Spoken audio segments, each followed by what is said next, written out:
December 1st, 2022.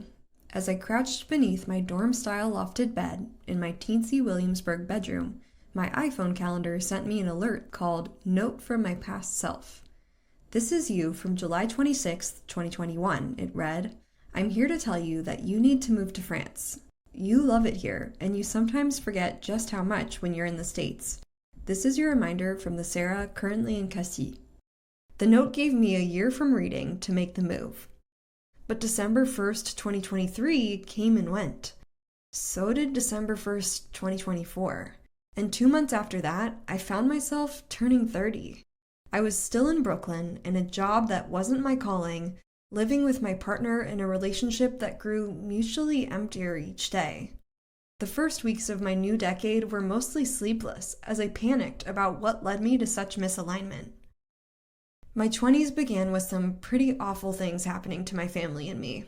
And while I was mostly just doing what I could to endure the best way I knew how, I realized I'd haphazardly spent the decades stumbling in and out of jobs, cities, and relationships.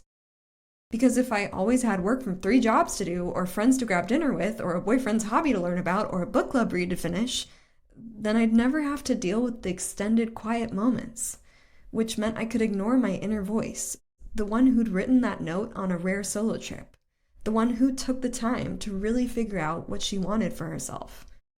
But on my 30th birthday, I blew out my Bodega cupcake candle wishing for the life of my dreams.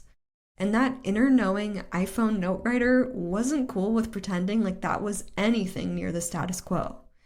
And so 7 months, a breakup, some severed friendships, a move, a new job, a situationship, and a whole lot of reflecting later, I've decided I'm making my 80-year-old future self proud, doing the damn thing, and moving to Europe.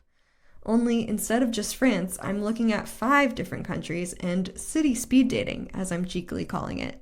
So in a couple weeks, I will decide if Dublin, Amsterdam, Paris, Barcelona, or Berlin will be my next home and the start of the life and decade that I consciously choose.